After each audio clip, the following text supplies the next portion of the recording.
support in collaboration with Africa Center and the Calgary Foundation. And I am here with Tyre El Nathan sharing this information. So we're going to be speaking today about assets. Typically, I'm a CPA I'm an accountant, CPA, and a designated here in Canada.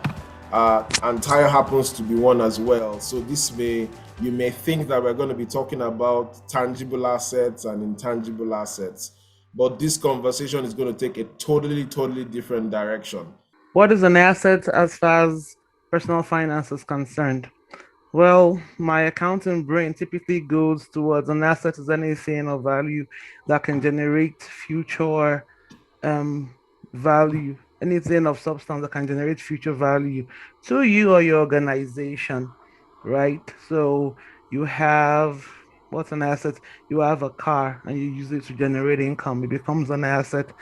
Or you have some money in your bank account, you have liquid assets, short-term assets, current assets, like we call them, right?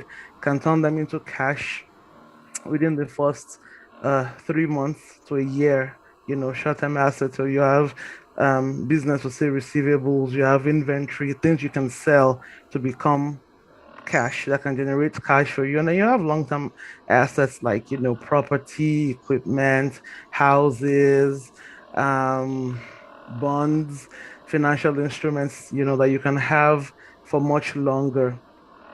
And so those are assets, and there are all sorts. So those are traditionally definitions of assets that we have, but there are other non-traditional definitions of assets that we're finding. Everybody knows that the world is changing now and things are different now. And so what used to what we used to the definitions are shifting. For example, 5 years ago there was something called Uber, right? Or maybe not Uber, but maybe 10 years ago we didn't have Uber, or the old concept of using your personal assets to generate income. Like you needed a taxi, you called a taxi, you didn't call an Uber. But then all of a sudden you are doing things like Uber and skip the dishes. And so things life is changing. We are generating more our definitions are expanding. And so when we talk about assets, what we're trying to do here today is to discuss assets in a way that you see that the in an expanded form. So they are not just standardized, not just cash or receivables or inventory. There are other forms of assets that you can use to generate future economic value to yourself. What one Fun. was that? Yeah, that speaks to the basics for me. Now I'm going to ask you to expand a bit more, because all these things you've mentioned are traditional assets that you and I would look out for as accountants, right? But when we talk about me as a person, right, in my bid to grow my earning capacity, what are the things that I can look upon as assets that are outside of this scope that you have described? I'm talking of, okay, for example, I have a bachelor's degree in industrial and production engineering. However, I'm designated as an accountant, and I have a almost 2-decade-old career as an accountant. Those are two different worlds that I can live in that can generate wealth for me. Are there any other individual personal attributes of that nature that you can identify, that you can just point out for our listeners today? So I'm speaking to, for example, if you are a warm personality, for example, right? Okay, soft That assets. suddenly means that there are certain career paths and certain capabilities that become available to you, compared to if you are the kind of person that likes to just lock yourself up in your room and stay there and do your own thing 7 days a Okay, week, 365 days a year. so I know what you're saying, and I think one way to approach that is sometimes. So most people from our background find a way of being pushed into certain career choices, right? I grew up in a place where you're either a doctor, a lawyer, an engineer, or that was it, doctor, lawyer, engineer, maybe an economist, and then you had a career path, but then you grow older and you find out that you really don't like any of those choices, or the maybe you chose to become a lawyer and you hated becoming a lawyer because your personality is not suited to becoming or to doing legal things, right? To being a lawyer. And so then you find yourself at a loss. And this happens a lot. And so we begin to look at yourself, what do I do now? And then you find that your personality is an asset. Maybe you like to talk to people, you empathize easily with people. So you want to be a therapist, right? Your smile, your personality, those are things that when you use them, those are currencies. I believe what maybe Dr. is trying to say is, what other currencies do we have? Because sometimes last time we talked about budgeting from zero. Sometimes you think you don't have anything at all, right? Your account is dried up and there's no money anywhere, and you're like, oh my God, how do I start? But then there are other things you can reach out to. Maybe you're a hard worker, you like to serve, right? That serving is an asset. Being able to serve, you find yourself volunteering and causes, right? You'll be shocked that from there you make interesting relationships that can open doors for you. Maybe you like, I don't know, like to cook. You volunteer at a soup kitchen so often, you meet somebody who actually wants to expand that vision. Suddenly that becomes an asset, can generate for you future value, right? Maybe you like to sing, right? You start singing in places, suddenly that generates future value to you. Is that what you're talking about, Doctor? Other things other than tangible assets that you may use to generate economic future value or current value for yourself while adding value to you. Because I knew when I was growing up, I wouldn't have chosen accounting as a profession. I didn't quite like accounting. I didn't like math. And the whole idea was that if you're going to be an accountant, you have to like math. And I hated math. I really did hate math. Um, and I wasn't doing well in it. And then I come to North America and I asked them, well, what are the careers that will make me money quicker? And they said, well, either you be a doctor, you be a nurse, lawyer, or accountant. I'm like, doctor and nurse, I don't like blood. That's a definite no-no. And what was the other one? Lawyer, 7 years, 8 years of study. That's just too long. I don't want to be in school for that long. And then I thought, fine, accounting. Suddenly, I hated math before. Now I love math, right? I'm able to do math now because I needed the money, you know. But then I finally became the accountant, and I'm like, oh, there's got to be more to life than this. I need to do more. I don't want to be pigeonholed, into this box. And then I do more now. I joined up with a nonprofit and we're able to do financial literacy. And I'm realizing that maybe people haven't thought about the fact that assets are not just tangible, they're also intangible things. They're also part of your personality, also part of you. Some people like your likes, what you like to do, what you gravitate towards generally become an asset that can generate some value to you. Over to you, Dotto. Fantastic. I actually like the way you've personalized it, because that's one angle that people are looking at and they're like, yeah, this is an area that I have an ease towards. But we're also going to shine a light on some other things. How many of us have heard the phrase that your net worth is your net worth is defined by your network, right? Um, it's something that it's so easy to take for granted. Oh, I know this person, I know that person. This person is a friend. This person is a colleague. This person, we went to school together at this point. Suddenly, if you are able to deliver value to people, you'll be shocked the kind of opportunities that will come your way. However, if you don't think of the relationships you have in terms of what value you can deliver, then you are always going to be missing valid income sources. So I'm not asking you to walk around looking at everybody and seeing dollar signs. No, that's not what I'm asking you to do. But I'm saying that when you have relationships where you can deliver value, you can also receive value in return. So if you have a friend, excuse me, you have a friend who has kids, um, works a day job, and you don't have a job yet, that's money sitting right there waiting for you to take. Because if your friend does not have anywhere to keep their kids while they're at work and you have the latitude to keep them, then suddenly maybe that's something that you can do that generates income from you. And that's on the low level. If you have classmates, who you are in the same profession or who are in a different field of study, and over time they're in positions where you can add value either as a result of your professional capacity or as a result of people that you can connect them with, that becomes an opportunity to earn if you see it that way. But as long as you are not thinking about it, as long as you are not considering it, as long as it's not an option, then it's not going to be open to you. Skills and knowledge. We look at ourselves and say, okay, what can I do? What's my competence?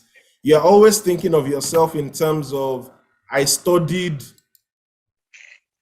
XYZ in school, and that's pretty much the pigeonhole you put yourself. But like Taya has said, in a new country, every skill set that you can deploy in earning becomes important.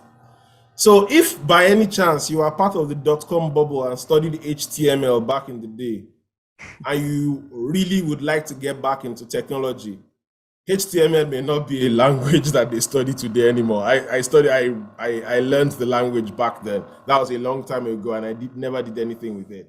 But if you still have a flair for technology, then it's an opportunity at this time to pick that up again because it's a relevant skill. Tayo mentioned if you have the capacity to, if you like cooking, for example, you are in a new country, but there are people from the country you came from who would like to eat some of the things you used to make back home. That becomes an income stream. That becomes a relevant income stream. So thinking about your capacity to earn from that dimension, you begin to identify yourself multiple streams of income. You're not just looking at, oh, how much is coming in from my paycheck, and that seems to be the only place that you are focusing on. Can I draw your attention back? Sorry, I muted myself and I couldn't unmute myself. I'm so sorry. Can I draw your attention back to what you said about relationships and leveraging relationships, right? Yes, Like go if you ahead. have children and you might want to babysit and all that. One thing I'm finding, well, not anymore, but I had to overcome was this whole idea that, back from some of us are from the countries where you don't charge for certain things, right? So when they say, "Ah, yeah, bring your child, I'll babysit for you," no, don't worry, never mind, you know, um, and you don't charge, or I'll make you a plate of rice. Oh no, don't worry, don't worry, and then you don't charge, and then I'll do this for you, and then you don't charge because from where we come from, certain things you don't charge for, and then you realize, and then people will keep asking you. I know people who do social media, and because social media is such a new field, social media management and all that is such a new field. People just say, "Hey, can you manage my social media account for me?" Like, yeah. And by the way, social media is a new field that generates lots of income. By the way, Yep. and you can do that on your phone. And they'll say, "Hey, can you manage my account for me?" And then they'll say, "Ah, you have to charge us." It's not social media. And you're like, I spent my time doing that.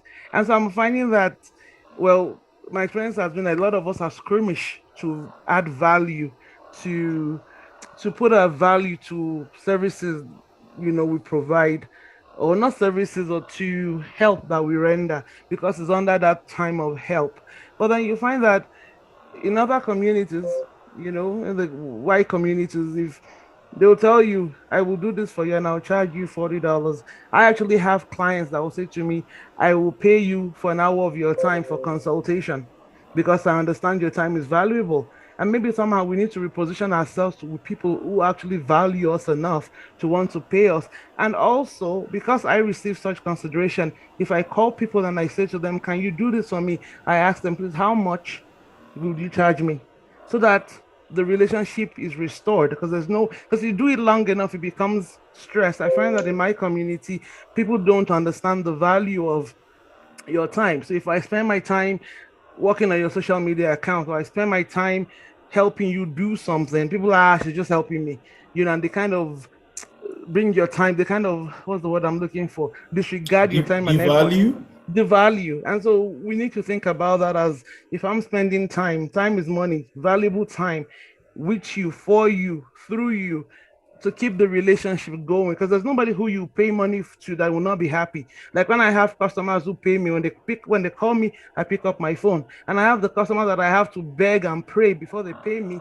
I'm not too excited to pick up their call, because I know even if I work for them, I have to go and fast 5 days to to To receive get the my money out. due. And that's just, I mean, we all know, if you're in business, if you're a person, the way it feels. So I think that we should look at, if you're in a relationship, be upfront about it. I'm upfront. I will charge you for this service. And if it's going to be free, I'm like, I'm sewing this to you, and I'm quite upfront. If you don't like it, then It is what it is, but you save your time. but you save your time, and then you don't come away Exactly. feeling angry. Because a lot of it causes bad, like, but I did this and I did that, I didn't know the value. Because sometimes we don't communicate the value. Once again, I bring up social media. People who do social media management, there was time when Facebook was for fun and Instagram was for fun. But now it's actually tools of generating money for your business, right? A lot of people are on Facebook and it's a sponsored ad. Somebody does manage that for them. And so I tell you to do my social media account for me, and then you're like, it's just social media. What is in Facebook? Well, if it was just social media, why didn't you just do it yourself? So I just wanted to draw the attention back to that point of, in leveraging relationships, honesty, giving people, um letting them know what your worth is going in is much easier than waiting to do the job. And it's like, well, you didn't tell me, but I'll tell you all this though. After said and done, it's all very hard to do. It's easier said than done, because there are people that you're like, what am I going to do? So I don't know. Over to you, Dotto. I like where you've gone with this conversation because this is a very important piece of all this. You talk about how we struggle to put a price on our Mm-hmm. time. Can this be a result of a poor sense of self or a lack of awareness of our own sense of self? I don't know. I think that it's a cult for me. It's been a cultural shift, right? To answer your question, is because, I remember growing up, Nigeria, where I grew up. Mom and our dad would invite people, and they're very generous, and they'll give money away, and they'll do this for that person for free, and do that for that, because it was something of, the way you're almost required to give it all away for free from where we're from. I don't know how to explain that better. If anybody's from Nigeria, you might understand what I'm saying. This whole magnanimous nature, where you're just giving things away, and yeah, it's like almost expected of you. There's that joke where somebody comes and visits you and you give them money, like, I don't want it. I give them money, like, I don't want it. And then they finally collect the money. Something like that's what we do. And then you come to North America where things are different. But then you have to understand, Nigeria now, once you build your house, you're not on, well, back then anyway, you're not paying mortgage, you're not paying electricity, you're not paying water bills, you're not paying all those bills. So income was maybe a bit stable, or in a way. And so at the end of the day, it's maybe easier to be magnanimous in nature. But here, everything is calculated: your time, water bills, electricity, it's all there. So if I'm not making money to help myself, I'm giving it to you, then I'm actually sacrificing something, right? It's so maybe, so I don't know if it's a sense of self, a poor sense of self. I think it's just we've not done that mental switch in our mind to realize that this is a new place and there are different rules to this game here, right? You can't leave. One of the and most annoying comments I hate to hear is, when, if this was Nigeria, or if this was my home country, like, yeah, it's not. Let's it's not your home country, it's not Nigeria. If I was in Nigeria, mm, you're not. We are here because we knew we couldn't live in Nigeria. And I've struggled with that too, because I wish certain things would be, but it's not anymore. We are here now. And so I don't know if it's a poor sense of self. I think it's just we've not done the cultural switch in our minds to tell you to to fit the rules of the game here. I think that's just what it is for me. People might have other comments or thoughts that they might want to put in the chat. I'm not seeing anybody that they might want to put in the chat. Maybe people have other thoughts. Let us hear your thoughts or your opinion about what we are saying or discussing. If you agree, if you disagree with us, if you have a different perspective, surely my perspective can't be the best out there. So while we wait for the conversation, at least to get people's opinions, I think the key thing right here is it's just important to have a sense of awareness that, hey, my time, my effort, my choice to support your vision is worth something. So every time you are out there, either you are volunteering or you are working a job, you know that you are giving up something else to be at that place. So when you are visiting a friend to make small talk, you know that you could actually spend that time uh, writing, if you are a writer, putting some time writing a book that you've been working on, or writing some content that you want to deliver in the future, or spend time with your family, or build new relationships that can become sales in the future. But that awareness that every hour of my time, every minute, every second of my time that's going into one area is a second of my time that is not going into another place. And that other place may be a better opportunity. So just that sense of self, that sense of this is who I am, this is what is important to me, this is what I value. I value relationships, so I meet people, I'm nice to them, I'm courteous, I'm selfless, because that's my informed selfishness, actually. You know, when I go ahead and give of myself, I know that people will go ahead and give back to me. That's just how it works. Reciprocity remains a rule in human relations. So that sense of awareness of your person, of your value, of how important you are is such a key component of your ability to earn. Because the truth is, if you talk yourself down in your own head, I can tell you that you're not going to go for that $100 per hour job, right? You're just going to say to it, um, I don't think I qualify for that, so I'm not even going to go there. Whereas you may have the technical skill and you may be suited to it in your temperament. But because you are not there, then they have to take the second best person, who is the best person that they are meeting because you did not show up. So sense of self, sense of value, sense of, I am good enough. I am worth it. I am worthy. I can. Telling yourself that and following through on it is so important, and it's so critical. It's the bedrock. It's the foundation of every personal financial plan, right? Is the foundation of every personal financial plan that you can put together. Because I dare tell you that if you do not think you are worth it, you will not spend the time putting together a plan. And that's just a fact. But if you see yourself that way, you will put that plan together and you pursue it and follow through. Ty, I think I can see something here. Somebody said, Yes, I see a comment too. Thank you for putting this conversation together. They have a question. They have a tough question, and I tough think question. I I'm think we going to should let give. you handle this one. No, no, I'm gonna open it to the floor. Let everybody bring comments because I don't. I know this. I know this. I understand this question. I just don't know that I have an answer. So the question is this: how do you charge people who feel they have invested enough in you? They feel entitled to get your services for life For free, not for just for free. life, but for free for life. Run from them. I would Run. I would kind of agree with you, Ron. I'll say Yeah. run. Change your phone The- number. the- Disappear. Okay, fine. Don't change your phone Don't change your number. number, but yeah.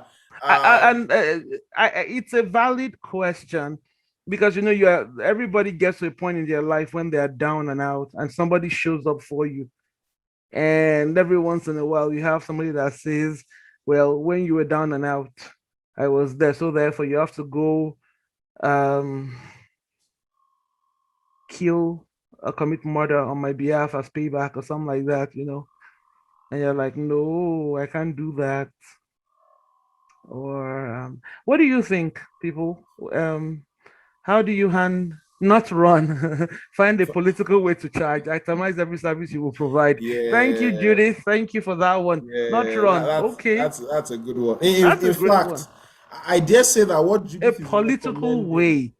What is a Mm, political way no, coming no, no, from? no. Judith is just saying, don't tell them you are going to charge them. Just tell them that it cost me one, two, three, four, five things to do that thing that you asked me to do.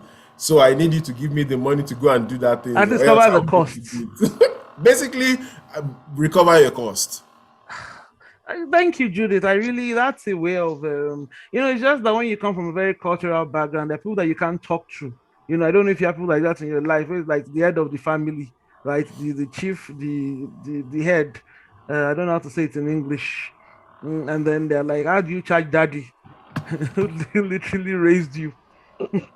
Ah, well, maybe you may not be able to charge daddy who raised you, but you may be able to charge uncle, who's daddy's younger brother. I think I like the itemize every service you provide. In fact, I dare say that as a business owner, that becomes a standard way of providing my services. So unless it's a consulting project. Even on a consulting project, I would eventually itemize the hours and say, I spent 20 hours doing this for you. 5 hours was for correspondence, communication, planning, setup, and tear down. 15 hours was technical work in this area, this area, this area. And that's how we got to the dollar value that I've charged you. So that's, don't worry, Judith is fine. So that is almost like is great business practice, right? And that means But once you that's do that in business, you do that all the time. It's But helpful. that's standard practice, right? When you look at professional invoice, if you go fix your car, for example, they'll tell you zero point 0.7 hours on the battery, zero point 0.4 hours on the tires, zero point 0.6 hours on diagnosis, right? They'll tell you what they're charging you for. You understand? And so um I think it's just standard practice. I think the big thing from here is when you talk about assets is being able to change your mindset to know that your time is your most valuable asset. I suppose your health also is, but your time and health, your time is your asset. So whatever hour of the day you're using to do what is not generating you income, um, is taken away from you. We have more comments here. What I've noticed is when my friends see that I'm a type of business, they set up shop doing the exact same business. Another comment, well, somebody else is Adebola is saying there are some people you will have to do it. Yeah, you would have to do it for free though. Yes, there are people that common sense will say just let this one go for free. I agree. I agree, but not everybody will be for free. But the mindset is that everybody wants everything for free. Um, While we are at this free subject, one thing I want to say is let's understand there are some battles you can win. There are some people you will not get their dime. End of story. So don't encourage them to buy from you too often because the more they buy from you, the less you get, okay, right? wisdom is profitable. And that's just it. There are some battles you just will not win. So don't go trying to sell that same person that you know will not pay you a new product every month. Just don't bother. Let them buy from you once and then move on and move them right along to somebody else, So there's a right? sorry to interrupt you. Somebody has said that there are some people you have. Sorry. What I've noticed that when my friends say I'm in a type of business, they set up shop and do the exact same business as well. To that one, my advice is, with all due respect, is, and I've listened to different speakers better than me, smarter people say you compete on competence. So we all can set up businesses doing the same thing, but if you are better than them, competence will speak for you. So everybody will say, well, I want to be a hairdresser, but not that all hairdressers will be millionaires because in terms of customer service, in terms of competence, and competence is all rounded, right? So you there's a way you sell your market that people would like you. There are times it's like when you go to, I always use this example, when I go to Supers and I go to the African store, right? The African store, you're almost like, why am I spending my money here? Like, you're like, who sent me? Why do I want to eat yam today? Because you know what? They are there, the yam is half rotten. You're telling the lady, can you cut the yam up? And she's like, no. I'm like, but am I going to pay for rotten yam? And I go to Superstore and I tell them, this potato is rotten. They're like, oh, okay, get a new one. And it's free and there are no hassles, right? They're about grocery stores. But would I go to African store before I go to? Of course, I'm going to go to Superstore. It's easier, it's cleaner, it's nicer.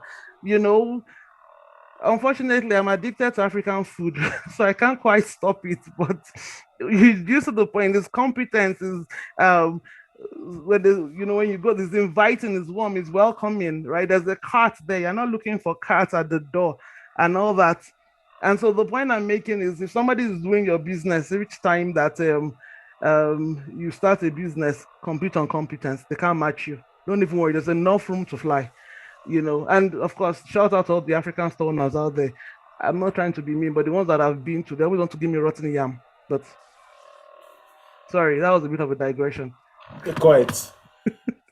So let me see. I think there are a few more comments here, but Where before we take where does prayer and them, fasting come to promoting your service?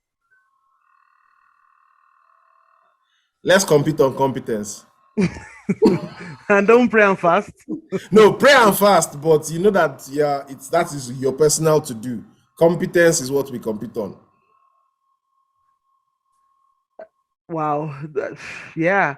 I have another here. Is there any tactics one can use to turn down people that are close to you, but they won't pay for your services? Emmanuel, run. Everybody just run. You make yourself how do you say, scarce yourself? I'm buying that. Make yourself scarce. Scarce. You So if just you don't. know they bought last month, They didn't pay. they reminded you of how they kept you. They were the one that housed you when you arrived. They bought the month before that, same thing. The month before that, same thing. Then they called you yesterday. Well, I leave it to you. Wisdom is profitable to direct. I'm like, scarce yourself. Change your number. No, you don't need to change your number. Just make yourself scarce, basically. Somebody says there's no need to use style, though. Just say plain and simple. You're a great person, Adebola Adewumi. Thank you. People will respect you. You're right. They'll fight you for, but they'll respect you for it. Where does prayer and fasting come in when you're promoting your service? So this one is a very touchy subject with me, because the same people that want to run to the altar and receive their million. Let's not talk about that one, because that one will be here till 6 p.m. tomorrow, because we want to replace prayer and fasting with competence and hard work and call it, and what's the word, good customer service, right? And we shouldn't do that. You pray, you fast, but then you deliver. But you deliver. You gotta deliver. You Yeah. can't go to church on the day when you have a meeting. You deliver. There's no prayer and fasting that will save you from delivery of your goods. You don't go to Superstar and the manager is telling you, I'm praying, so therefore I can't. You get fired. You're not going to go to your work and preach a Bible to your boss. As much as you want your boss to go to heaven, and I'm not ashamed of God either, I'm a Christian, but it won't be at the meeting where you're preaching the gospel to your boss and all that. So pray in the house, work out in the office. That's my answer to that one. Thank you guys for commenting. This is such beautiful messages we are receiving here. It's making it very interesting. And so, this is. Do you want to remind us what we are doing here again? Exactly. Let me recap. Let me recap why we are here and what we've done so far, and what's left for us to talk about. In case you joined in the course of the program, my name is Dr. Ayodele. I'm one of the directors at Startup Court. I'm here with Taya El Nathan of LCC Media Foundation, and this is the second of our 6-part series on financial literacy. These sessions are brought to you in collaboration with Africa Center and the Calgary Foundation. And what we are trying to do basically is spread information, that news you can use to keep that money in your pocket. Today we are talking about assets, and we've spoken about assets and we've gone through the traditional definition. We talked about cash in the bank, inventory, your car, your house, all of that traditional stuff. But over and above that, we are talking about the bringing to the fore the fact that as an individual, your ability to make bank is based on a number of things. One of those is the skills that you have to bring to the marketplace. Another one is your personal sense of self worth, how you value yourself, how you see yourself, how you carry yourself, how you show up in the marketplace. Another one is your network. Who do you know? How do you relate with them? How do you treat your friends and family? Are you the kind of person that people see and run? Or are you no, run away from? Because people run. Either they are running to you or away from you. Right? So are you the kind of person that people see and they run to you, or are you the kind of person that people see and they run away from you because they know that you're just a drain? You when they meet you, you first complain, and after complaining, then you want to take and take and take. So those are key things that we've discussed. Um, then what do you know? What kind of knowledge base do you have? For example, nobody knows, very few people know this about me, but there was a time in my life that I raised birds, chickens, poultry, and I sold eggs. That is a body of knowledge that cannot depart from me because I learned it at an age where anything you learn sticks, I right? did not I know don't that use that about you, body of but knowledge now, but it's still there. we thank God for It's that. still very resident. So, what knowledge and information do you know that you can sell? That just becomes something that you share and you provide consultations for, and you get paid. So those are some of the things that we've talked about so far, and then we got into this conversation about whether people will pay for your services or not, and we down the rabbit hole that we've been for a little while. Now moving this conversation uh forward, Tayo. When you are able to articulate clearly your sense of self and you can point to skill sets that you're able to use to deliver value on a consistent basis, whether they are professional skills or they are soft skills that are life skills, as we'll call them in some other bodies of knowledge. Um, I think it's almost inevitable for you to have a plan. Is that correct? Yes, you're right. It's You need a almost plan. inevitable for you to not articulate clearly where I am versus where I want to be, Mm-hmm. right?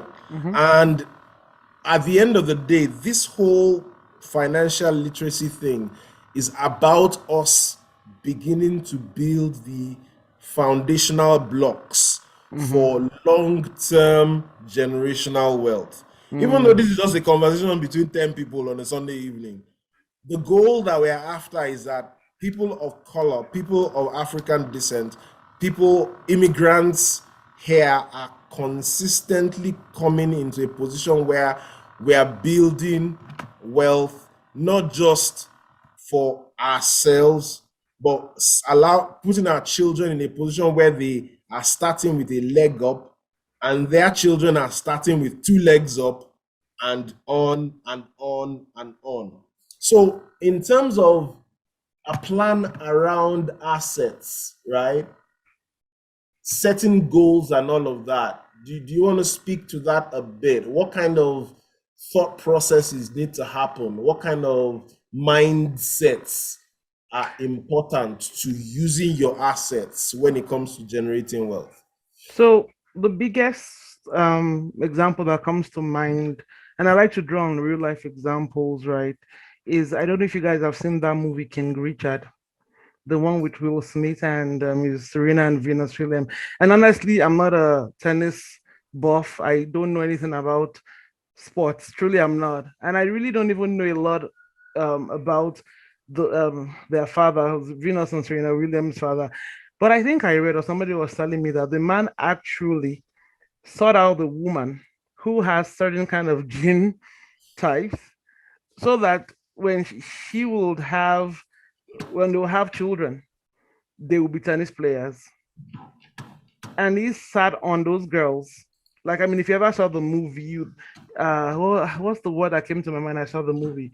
It was obsessed, Yeah. He was. obsessed, with He was. their success.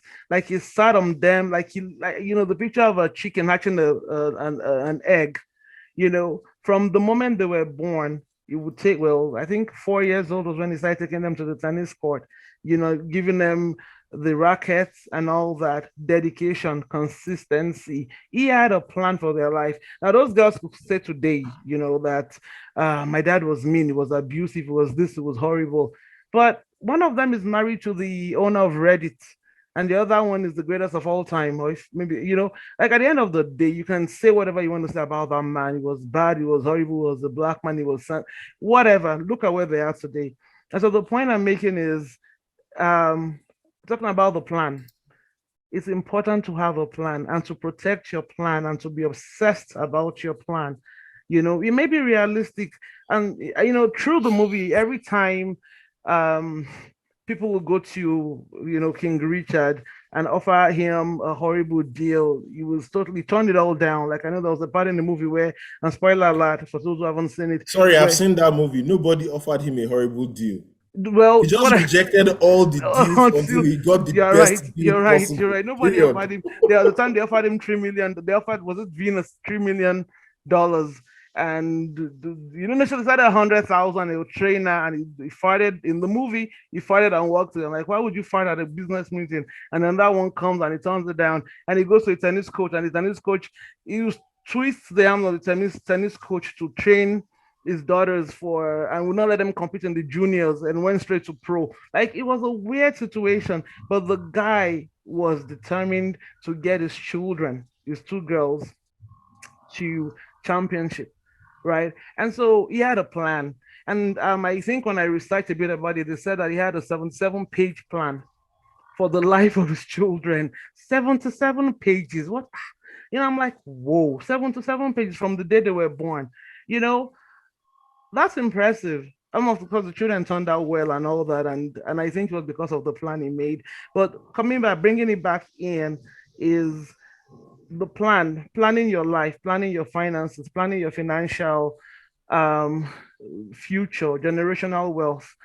When you look at the way this world is, it is when you plan that things happen. Nothing just happens out of a vacuum, right? And I use this particular example because it's easier to say, that guy's just rich. That's why that happened, or they just got lucky, or that just, and they didn't put an effort to it. But there's always the come to Jesus moment, so I call it, where you actually sit down and say, in 5 years, or in 10 years, or in 6 years, or at the next end of next year, this is what I want to do. Every plan, of course, is unique based on what you're doing. We find that a lot of our white counterparts will put their children in sports, right, from beginning, knowing fully well that they may go pro, they may not go pro. Some of them, if you look at a lot of actors in Hollywood, a lot of their children are acting. They bring them in at 18, they brought them in. I meet a lot of business people whose children right out of college, or are being pulled in. They're planning the children's future for them, generational wealth. So there's a thought to this thing, right? There's a planning for this thing, and it's just the way it is. You got to plan, right? You got to sit down and itemize your plan. 1 page, 2 page, 45 pages. You might revisit your plan each time. Some of us use apps, different kind of apps to make a plan. But I think it's dangerous. The point I'm making is it's super dangerous for you not to actually plan where you're going or what you want about your future. And it might be difficult to do that right now because you're like, what do I have? I'm stuck. I'm in a rut. My credit is bad. I don't have a good job. I'm up to my head in debt.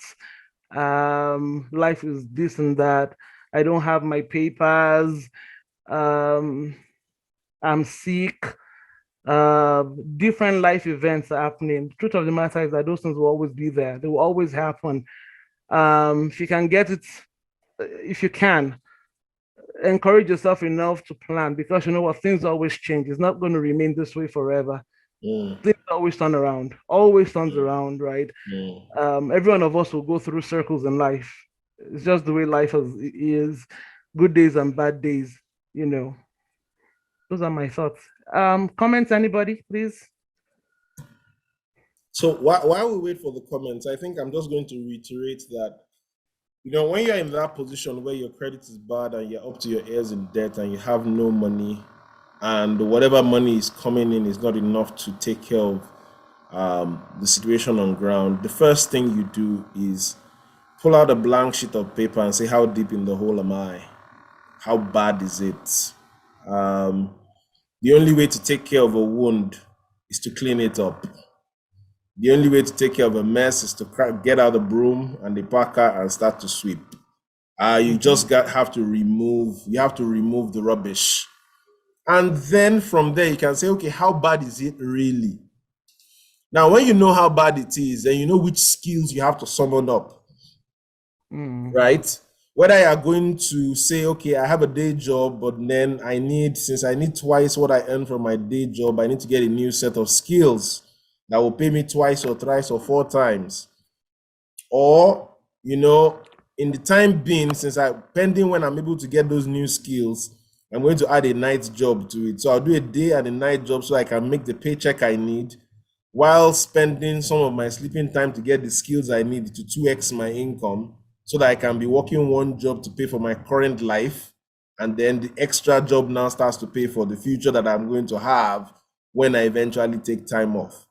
The point is, you need a plan. You need to do something. You need to put a series of actions together that are going to get you to where you want to be.